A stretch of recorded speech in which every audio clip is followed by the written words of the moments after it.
They gave me a name, the Road Rage Rabbi. I was completely and absolutely depressed on a couch on a fetal position. In complete darkness and obscurity, I had a yellow file folder. I opened it and I read the results of a positive psychology test I had taken a few months before, and I read my top 5 strengths: creativity, love of learning, curiosity, perseverance, and bravery, and something turned on within me. The strength that you discovered you had that brought you back to who you are, what was it about those that spoke to you that day when you went up to your study and opened that yellow folder and read those? If you know your strengths, just by knowing them, you have the capacity to flourish 9 times more. Whether you want more innovation more easily, you're feeling burnt out or overwhelmed, or you simply know that something isn't quite the way you know it can be, you are not alone. I hear the same from leaders every day. At Uncommon Leadership, we explore aligning personal fulfillment with business success, creating authentic teams, and cultivating the resilience, adaptability, and ease necessary to move beyond simply surviving today's challenges into thriving. I'm Michael Hunter with Uncommon Teams, and today we will uncover fresh insights into what it means to lead today. Joining me is Dr. Alfredo Borodowski. Alfredo is an international keynote speaker, consultant, and author specializing in positive psychology, peak performance, and resilience. Known as the optometrist of strengths, he helps leaders and organizations transform toxic cultures into thriving environments of growth and engagement. He has worked with companies like Motorola, major law firms, and over 50 nonprofit organizations, bringing clarity, purpose, and measurable results to leaders navigating change. Welcome, Alfredo. Thank you, Michael. It's a pleasure to be with you and with your audience to share some wisdom, maybe. I am sure we will get an abundance of that. When did you first recognize that integrating your whole self and bringing that into everything that you do might be a valuable approach?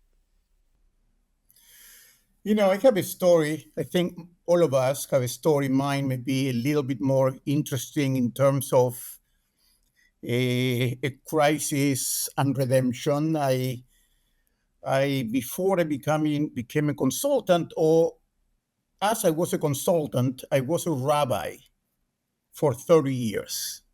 And I was a rabbi of one of the most prestigious congregations in Westchester, New York. I had as congregants CEOs of major companies like MetLife and Prime Media. And I had a lot of Wall Street hedge fund managers, and I had top lawyers from the top firms in in Manhattan. I had an office in Westchester. I had an office facing Central Park. You know, coming from Argentina, Buenos Aires, middle class, sitting at my office facing Central Park, putting my feet on my desk with a cup of coffee, looking through the window. I made it. I really made it. And then I never thought about positivity or positive psychology. Why? I was it. I was living it until everything disappeared in an instant.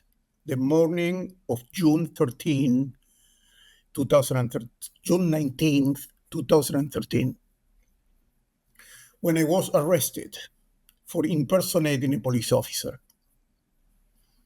And I was in the town of Mamaroneck. And a few months before that, a congregant of mine called me to the side and said, "Rabbi, I have something special for you." He opened his hand and he had a small replica of his badge. And he said, "This is for my closest friends. And with this, you will have no problems." And then, Michael, that's when the problems began. By the way, those shields and those cards should be all illegal. What are they for, if not for getting away with breaking the law? We're supposed to be all the same under the law unless you're friend and family of a police person. Then what happened? The day after he gave it to me, I crossed a stop sign. I was late for a meeting. Police came after me. They stopped me. I showed the badge and they basically smiled and said, go. And at that point, I said, wow, I am part of the club here. And I began patrolling the highways of New York and showing people the badge and telling how to drive. Now, what happened to me also is that I was having mania. I had an attack of mania for a couple of months. And I went to my psychiatrist, who didn't know me well yet, was, I think, the second time. And because manic people love their mania, Michael. We get energy, creativity, we don't sleep and work all night long. Then I lied. And I said to him I was depressed. And I was very convincing. Then he gave me an depressant. Then I was with mania, the wrong medication, and a badge. And that's when I unleashed and began patrolling the streets until one morning, that morning of June 19th, I showed it to a young lady and she made a phone call. And immediately later, I had 3 patrols behind me. Now, a couple of months after that, I looked at the restraining order she had against me and I Googled her. And I looked at the picture and I almost fell off the chair. She was getting married. And I looked close to the picture. Who was she getting married to? The policeman that arrested me. Okay, of all people. Then they took me to court. They accused me a felony, impersonating a police officer. And because I was a rabbi of a prestigious congregation, it went viral. And the press made a circus out of me. And they gave me a name, the Road Rage Rabbi. And it became an international sensation. It was on front pages of newspapers from Ireland to Japan. Now, again, I did wrong, very wrong, but I didn't touch anybody. I wasn't violent. But, a rabbi from Westchester impersonating a police officer, the things I read that I was a terrorist, that I was, and I went into deep depression. I was hospitalized. And during that first hospitalization, I was diagnosed bipolar, which I didn't know until that point. Then I was released from the hospital. I was fired from my job. I was on the news. My friends stopped talking to me. And I went again into deep depression, back to the hospital. And when I went out of the hospital for 8 months, as the court cases were going on, I was completely and absolutely depressed on a couch, on a fetal position, in complete darkness and obscurity, until one morning, don't ask me how, why, I felt an energy. And I stood up from the couch and I walked upstairs to my study, and on the top of my desk, I found something that, again, I am not sure how it got there. I had a yellow file folder. I opened it and I read the results of a positive psychology test I had taken a few months before. And I read my top 5 strengths: creativity, love of learning, curiosity, perseverance and bravery. And something turned on within me. I said, Alfredo, you forgot who you are. And a month later, I was back to school, became a social worker, did great. with depression, with court cases, did great.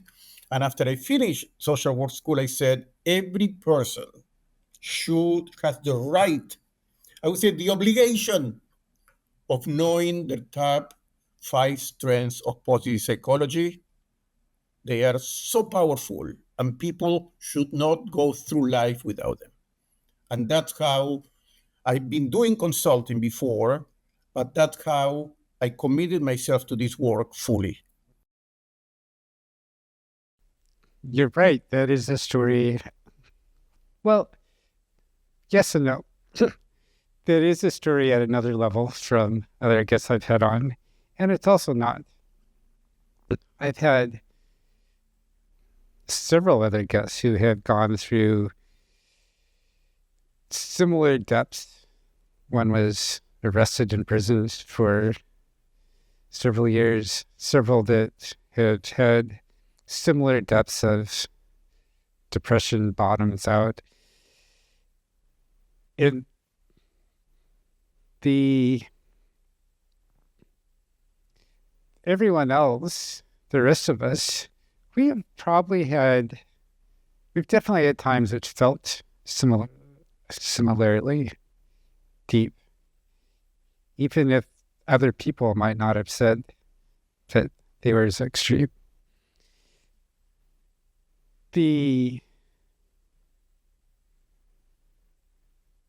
strength that you discovered you had that brought you back to who you are.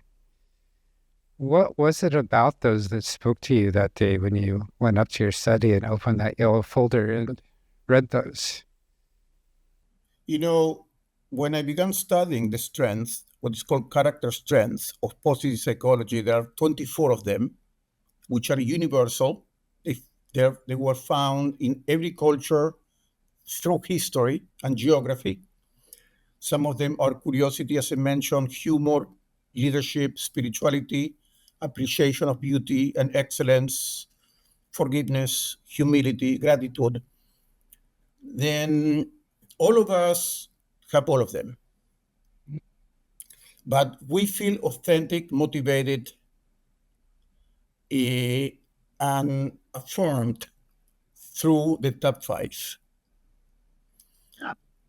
And what I discovered is that 7 out of 10 people are unaware of their top strengths. There is an epidemic of strength blindness. And we know from studies, because this is all science, I work with science, with the science of positive psychology through experiments by the best psychological labs. If you know your strengths, just by knowing them, you have the capacity to flourish 9 times more. And if you execute them, apply them, you have the capacity of flourishing 18 times more. Which means that 7 out of 10 people average are going through life 9 times below what they could just by not knowing who they are. And that's crazy. Okay, imagine just by knowing. It takes, I will explain how, but it's so easy to obtain your top results. And a person can go through life without knowing them. It's not good. It's not that should end. Yeah. I agree. I have, I say that whoever we are, the world is clamoring to have us in their lives. And if we don't know our strengths, then we're missing a key component of why they want us. Right.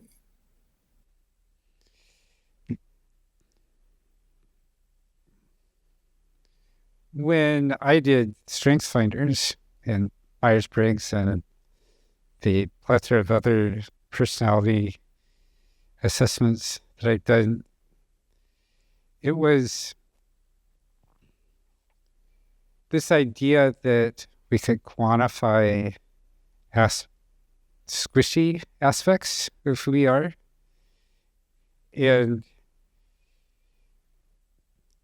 have a objective view of this is what I'm good at. This is what drives me. This is what is going to light me up. Really blew my mind. So I hadn't thought of it that way before. People had said, oh, think about what you love and focus on that, or sentiments along those lines. But that's a lot different than doing an assessment that's been proven through statistics and getting this objective answer saying, these are things that are really going to light you up. Well, I mean, look, you need to use an instrument to guide you and to have the structures of how to articulate who you are. But at the end of the day, nobody knows yourself better than yourself. Okay, then the instruments help you to clear out the distortions. Yes. Are psychologically designed to help go through the jungle of distortions. But once that's done, nobody knows yourself better than yourself. In fact, I use the instruments to confirm what I first explore with the person. The discussion always begins with a face to face, online exploration of who you are, and the instrument comes after that to confirm. Okay, and in between an instrument and what you think, feel, or experience about yourself, you come before the instrument. It happens to be after working decades with instruments that most of the time the instrument comes to confirm and to articulate what the person sees about him or herself. Eh, the character strengths of positive psychology are a little bit different from the usually strength finder that you mentioned, the Gallup Strength Finder. And I find this when I go to corporations, leaders, HR heads tell me, we've done already strengths. This is different. You know, the Gallup Strength Finder is usually about talent. Okay, what talent you have. Character strengths are not about talents, are about how you are at your best given your virtue, goodness, and the whole of the person. That's why it's called character strengths. And I think that's what is missing today in companies. We don't have a crisis of talent. We may have the most talented people in the world. The crisis today is about purpose. It's about meaning, about direction. There is rampant anxiety, uncertainty, and depression. That's what I see at companies, especially with the AI revolution. That's not about more talent. That's a different dimension. It's a dimension of the humanity, of the human component of the company. Then it's good to know your talents, and it's good to do other instruments like the Myers-Briggs, which I use, and the Gallup, which is very useful. But I think that what is lacking today is character strengths and purpose.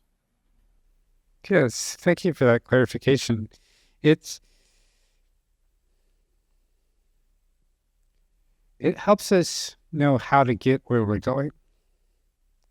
Like if I'm in California and I want to get to New York, I know it's east and north.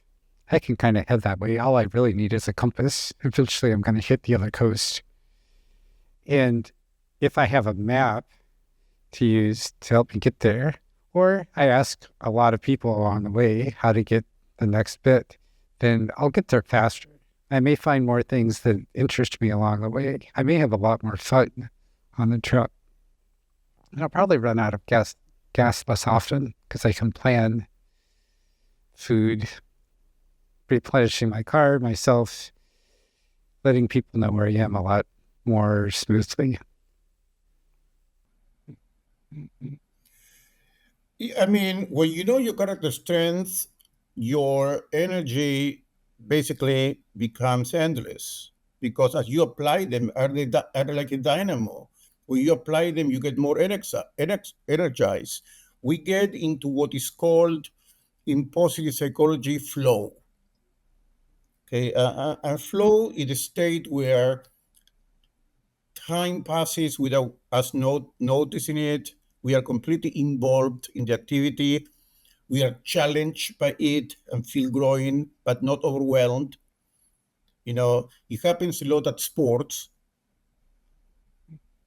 okay, or when children are playing. Eh, it's called flow, and we perform best in those immersive activities where time flies. You know what percentage of an average American at work a day is in flow state? 20%. I'm a little surprised it's that high by accident. Okay. Then 20% of the time we achieve flow in our work, and we know that flow is equal to performance. I do peak performance work.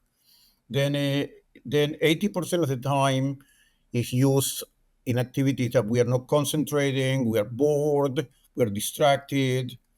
You know, anything that you can think about that is outside of the flow energy.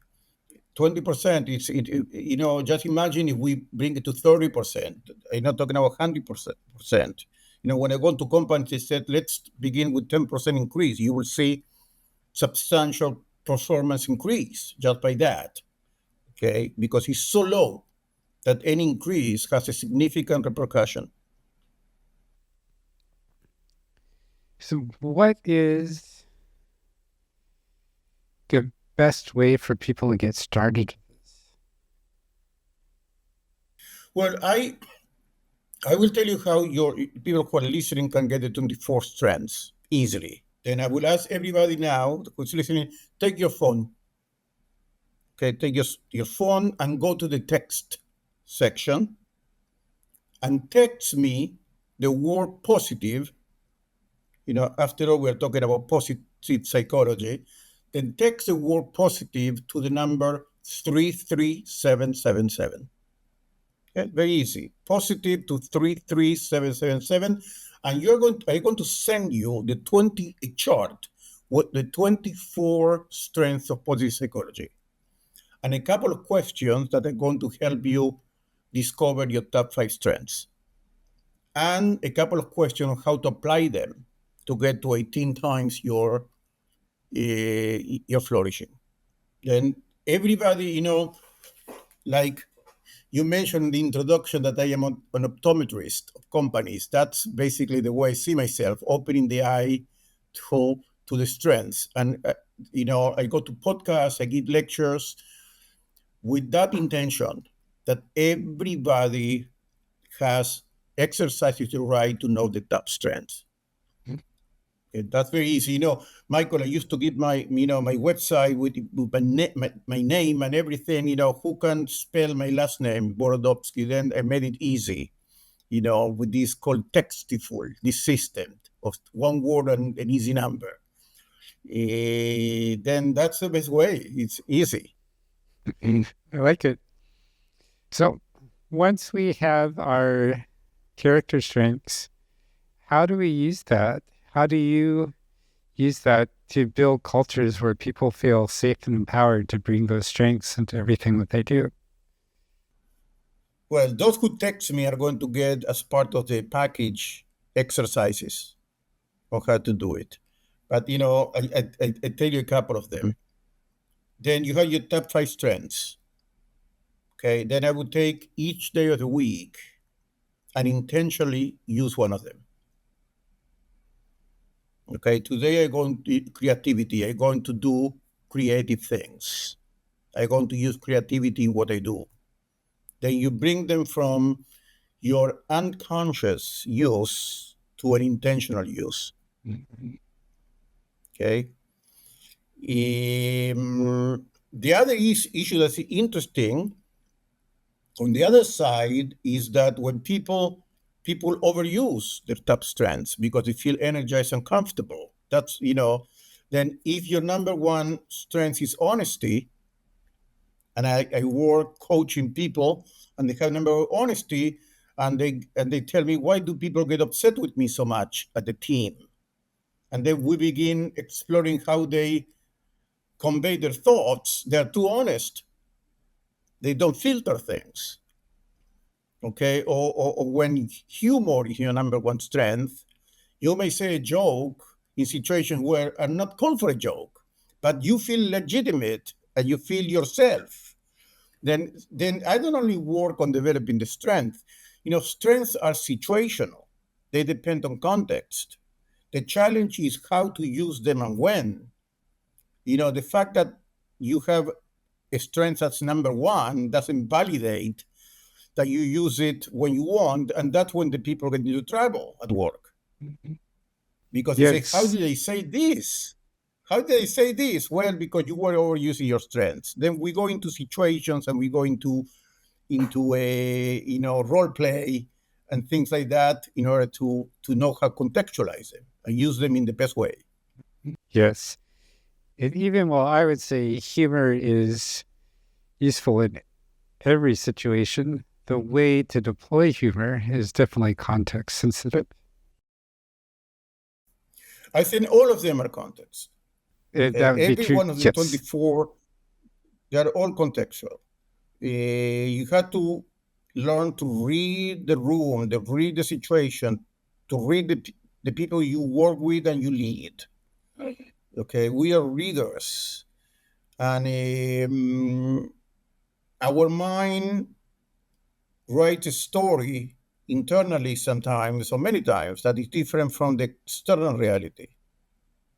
You need to exercise some kind of mechanism by which they at least approximate one to the other. Yes. When we are using our strengths appropriately, we are showing a way forward and offering to help people there or to help them find where they want to move, their way forward.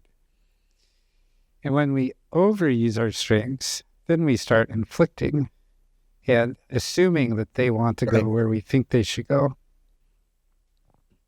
And that, as the Shel Silverstein poem says, that's the kind of help that we could all do without. Yeah. Yeah. So how do we sustain this focus on strengths when we're at work?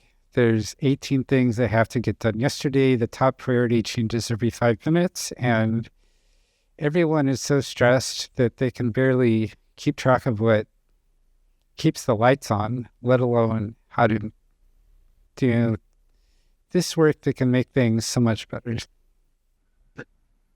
Well, I mean, when I work with workplaces, companies, foundations, organizations, they need to change the culture, not the person. It's a cultural change, from the way managers supervise to the allocation of tasks. We know today that one of the best techniques to use strengths at workplace is what is called job crafting, in which instead of having a task and sending people according to their position in the company to do the task, is the other way around. The task has to match as best as possible the strengths of the person. Usually it works the other way around. You know, we ascribe to people roles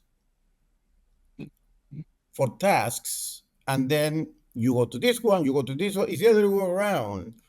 Every task has to be in some way coordinated around the strengths of people, and teams has to be put together, dismantled, and put together for the task. And the manager should know the strengths of people and try as best as possible to allocate tasks that maximize the strengths. It's called job crafting. That's that's something that is showing tremendous results. Then every we know today that This is from studies from Barbara Fredrickson, who is in and Losada and Barbara Fredrickson, who are the two world experts on positivity. We know that for one negative emotion, for what anger, disappointment, distress, for every negative emotion, you need three positive to equate. Then the negative is much stronger than the positive, three times stronger. And if you want to flourish 4 to 5 and to 6, then we know today from science that evaluations by a manager have to begin with the positive, at least 3 times positive. If you are going to bring something negative, then you can begin a meeting with an assessment in which you fail the quarter. The report shows that's a disaster. It's going to erode trust, confidence, loyalty, motivation. Okay, even if the person is not doing great, before you get to the problem, you have to begin with a positive if you want the person to improve.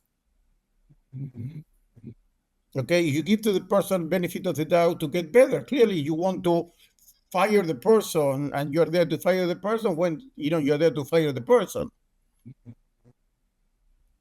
But if you think that the person can do better and improve, then you have to begin with a positive, usually by asking the person, tell me how you have used successfully your top strength last week.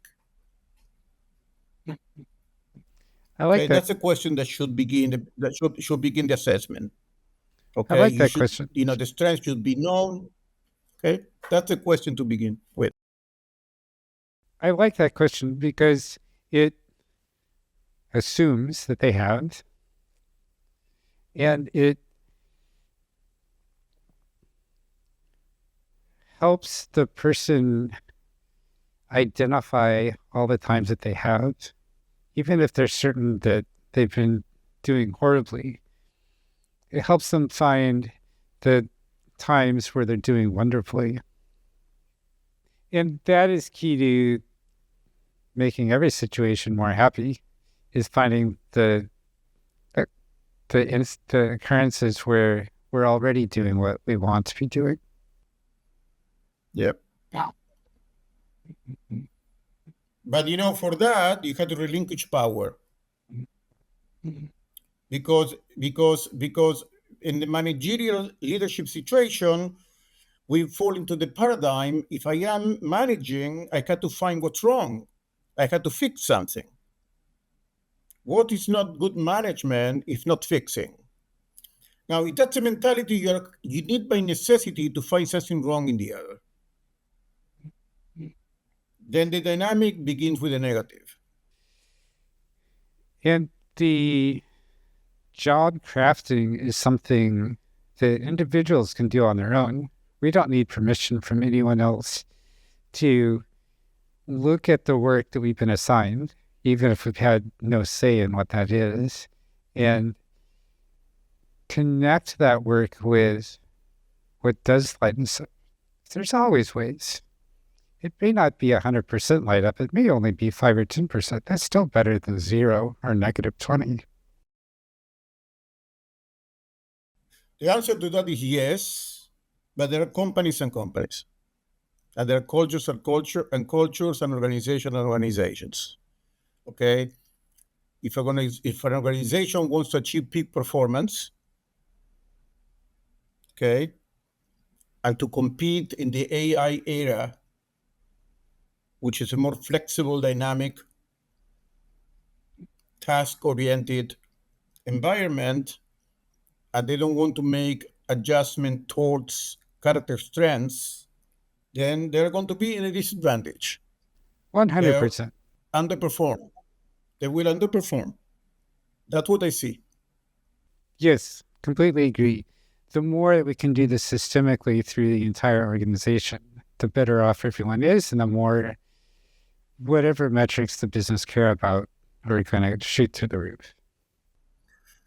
Then when I call by a company or organization, the first question is, Alfredo, where do you want to begin? This is a mess. We try different approaches.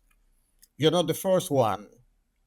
We have a problem here and a problem there. My answer is always the same, no matter the situation. You begin with a workshop on strengths discovery. Okay? The workshop is only 2 hours long. Every participant leads the meeting with their top 5 strengths, a chart of how to use them, and I give a team profile of strengths. What are the strengths of the team? We work on an actual case on the workshop using the strengths to see the difference from not using them. And already in 2 hours, the difference is, the improvement is enormous. And then we work in a sustainability plan. The next step is working on a concept that I didn't mention up to now, which is called psychological capital, PsyCap. We know about human capital, sociological capital, all kind of capitals. There's a new capital that came into the picture no more than 5 years ago. It's called psychological capital, and it's proven to be the cornerstone of performance. Yeah. Organizations, corporations that want to succeed need to invest in 4 capacities: confidence, hope, optimism, and resilience. Okay, we have study after study at the highest level that those are the 4 components after you know your strengths of peak performance. I'm going to repeat: self-confidence, confidence of self-efficiency, call it both ways, that you can do it. You feel you can do it. Hope, optimism, and resilience. Then that's the second phase. When you know the strengths, you work on a increasing of the 4 components. And I tell you, everything moves towards performance, better culture, less toxicity. And then the third stage, you work on purpose. When you put positivity, meaning strengths, plus psychological capital, plus purpose, you achieve peak performance. It's a formula. I've seen it working over and over and over, no matter the situation the company's in. When leaders say, "This all sounds great, Alfredo, but prove to me that this is going to move the company forward, then I'm going to get a return on this investment." How do you answer that? Look, I could spend the rest of our podcast, which I will not do, with study after study, but the number one labs in the country, McKinsey, et cetera, showing. And also we know that's how did Microsoft go to where I forgot Nandala, what's it, the new CEO, the CEO now, he created a policy psychology plan for Microsoft. Microsoft was falling apart when he took, I think, 2014, okay? And now it's one of the most prosperous organizations. They did a positive psychology lift up, okay? Google did the same with the Project Aristotle, in which they created a culture of teams based on psychological safety, which is also a component of positive psychology. SodaStream, okay, who became a sensation overnight on selling the entire globe pressurized devices for soda, okay? How did they do it? They called a team of positive psychologists to create the culture it has. I can tell you, company after company after company who are the most successful one have been applying these principles. Mhm. Then in some way this is not new. It's new and it's not new. This is only 20 years old. Okay, It's a new science. Positive psychology was created in 1998, and then it developed into organizational positive psychology. It took a few more years, but it has been used by the top companies. It has not filtered into many of the smaller companies or more traditional companies. But I'm writing a book now. It's coming, hopefully, being launched in January. The name of the book is The Human Upgrade, I love it. The new resilient leadership for peak performance in the AI era. And on each chapter I write, I have cases from corporations applying positive psychology. Okay. And the list are known corporations, the best in the world. And the people still explaining their success because they have a good business plan, they got a good distribution chain, they have a good leadership program. No, if you look deep, they all had a cultural positive psychology program. It was a character strengths program. And the other things developed out of that. And it was intentionally the CEOs of those companies talk about character strengths. Okay. And that's the secret, which because corporations and MBAs don't study positive psychology, don't study the art of narrative in leadership, how to talk, the power of narrative. They study none of this. Neither in more executive coach programs they don't study any of this. Then you have to be smart, know out of the box. You don't have to reinvent the wheel. You have to understand how the big companies, the most successful, are doing it, and not to look in the wrong place, which is their programmatic way, but their cultural way, of which the programmatic way is a reflection, is the other way around. Then the book is AI revolution is bringing problems of uncertainty, disorientation, anxiety, and I am using positive psychology as a tool to make a transition into the AI world at companies preserving human upgrade and peak performance. And there's a chapter on what is the leadership, the leadership from this, how the leadership is different, should be different, how teams are made. Okay, what is psychological capital to be applied today? What are strengths to be applied today to the challenge of AR? I think that's the next frontier. Not the next frontier, that's now. That's now. Yes. I've been writing this book hours and hours every day because it's needed. I don't have the final word, but I have methodology. And that's what I'm hearing from companies when I go. That's the urgency. Yes, I believe it. You've developed a nicely structured way to shift culture up and to the right in a way that focuses on the humanity of the company and its employees rather than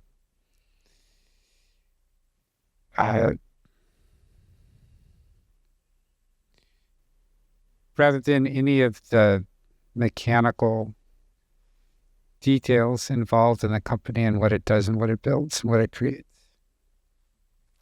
That I agree. That is sorely Yes. needed these days. That's the foundation. The premise of the book is that you can be nice and successful. That's a great summary.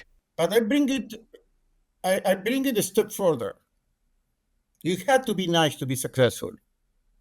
Yes. Because we know today that a person who works happy, who works feeling that is on the flow, that works respected, performs better. Okay, then to be nice pays. I would like everybody to be nice because it's good to be nice. But you ask me about results at businesses, and businesses need results. Well, you have to be nice because performance increases. Okay, I will show you that. Okay, then there is a chapter in the book, which I also do on my workshops, about the myths that destroy companies. And there are some myths such as I mentioned some of them that I feel company after company falls, even if they tell you we don't do them. I spend 1 hour at the company and I see them in operation. Then one of them, that fixing is stronger than nourishing.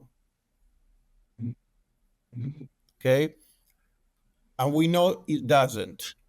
Okay, we have to move from the culture of fixing to a culture of nourishing. The other one is that if we find the weak link, we are going to improve. That creates blame, fear,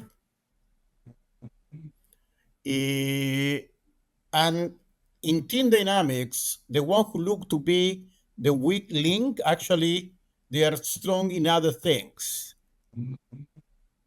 Okay, that's the complexity of team dynamics. Somebody who doesn't produce a lot may be sustaining the motivation and humor of the team. And that's important for performance. The other one, that pressure brings results. We know that it doesn't. Okay, resilience brings results, but no pressure. And companies confuse resilience and pleasure. They think that resilience comes out of pressure, and we know that it doesn't actually. Resilience comes out of trust. And I work with cultures to break that equation, which is I mean, everywhere I see it. Okay, then there are all these modalities at companies that are operating the culture that we inherited from childhood. If you don't suffer, you don't succeed. Who is the weak link on the sport team? Okay, fix it. That is better than nourishing, faster, to the point. And all those are tremendous obstacles to performance.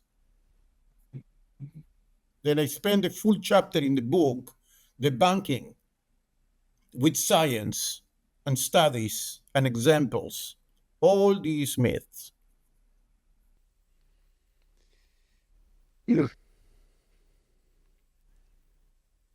What you said, that the weak link is really someone who is being misapplied, rings true to me. Yet it's all a matter of perspective. We're all a weak link for someone who doesn't understand the value that we bring. If someone isn't performing up to expectations, they may not want to be there, which is often, again, a misapplication of their strengths. And it's often the case, I find, that we haven't tried to apply their strengths to the work that we have doing. We say, you don't work the way I do, therefore you're the weak link. Rather than saying, what are you bringing that is unique to you that none of the rest of us has? And how can we apply that value to the work that we're doing to lift everyone up? That's likely the situation that you're describing. But the same token, I tell leaders, if you give to somebody working at an organization their strengths, and you give them a strength plan, and you create a culture where the people can express their strengths, and the person doesn't perform, then you can fire the person.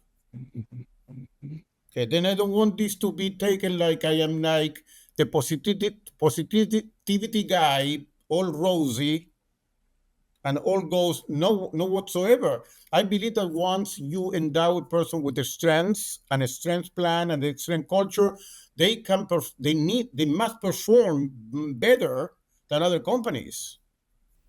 Oh Yes. yeah, then you have no excuses. You know, I expect more performance, more commitment. Okay, if I give you all the elements and you don't perform because you are lazy or because you, whatever reason, okay, you don't buy into the idea, whatever, then you go. Okay, I want to make that clear because sometimes positive psychology is confused with laissez-faire and all goals and all positive. No whatsoever. Once you bring all the ingredients for success, you have to succeed. Yes. Then actually, I am tougher. I am tougher than others. Don't take me and people like me who do positive psychology for easygoing. Not, no, no, no. We're tougher, but we give you the greatest opportunity to succeed. Okay, then police psychology is not a recipe for mediocrity, it's the opposite. Yes. And thank you for making that clear that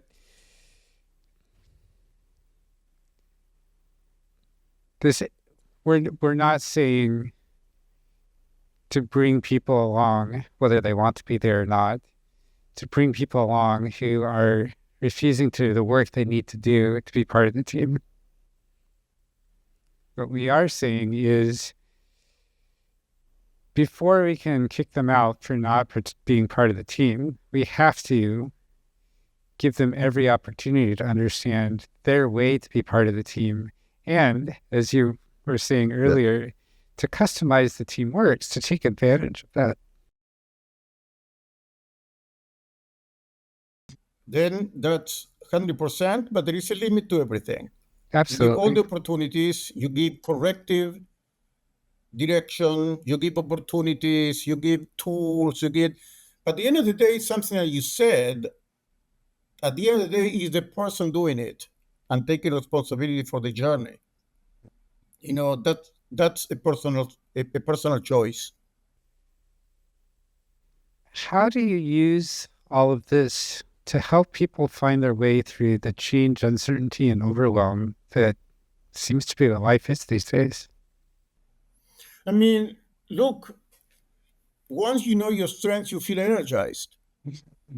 I mean, usually what happens when people, I give people the strength results. They take an instrument that measures the strengths, and they see the top five. And I ask, to in the workshop, tell me the first feeling they experience, and the answers are repeated: validation, authenticity, motivation, and then the next natural question is, what do I do with them?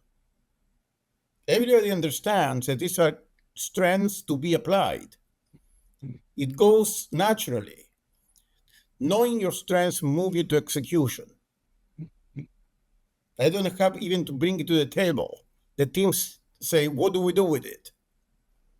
Then once you know your strengths, you immediately move into motion, and motion creates energy. We know that, like a turbine. Then they are energetic. They are not just to know; they are to execute. You feel that you need to execute them. For people who want to skip right past texting you and getting the assessment and get right into working with you, what's the best way for them to get in touch? The best look, when they do positive at 3777, one thing they're going to see at the end is scroll down is my calendar, and I always give a half an hour, just get to know each other and ask questions. Okay, no strings attached. For those who want to see all my workshops and all my keynotes and more about me and when the book is going to be released and how to get it, go to my website. You already know the first word of my website. Everybody who's listening is positive. Then it's positive AB, Alfredo Borodowski, very easy, positiveab.com. That's great. And Then we'll if you have, go to positiveab.com, and there you have my calendar too, and let's talk. I love it. By the way, when you see my name there on my website or on the page that I send you with the character strengths, I am a LinkedIn fanatic. Then you contact me on LinkedIn and said, I heard, with Michael and the common leadership, I love what you said. I have a question. I would immediately accept, and I love to connect on LinkedIn. that's great. And we'll have all those links in the show notes. What would you like to leave our audience with today, Alfredo? Yeah, look, you have a right. You have them already. You have your character strengths. You don't have to work for them. Are in you, okay? Are part innate and part developed by you because that's the way you feel who you are. But one thing is to go through life applying them by inertia, and another way is applying them by intention. The difference is abysmal. Get them. Don't have to work for them. Is to open your eyes. And by knowing them, you're going to flourish 9 times more. By applying them, 18 times more. Is the best deal in town. I can't think about a better deal. Sounds great. Thank you, Alfredo, for being with us today. This wonderful conversation. Thank you, Michael. I enjoy it. And thank you, everybody listening. And thank you, audience, for joining us today. Alfredo and I would love to know, what is your favorite strength? Thanks, and have a great day.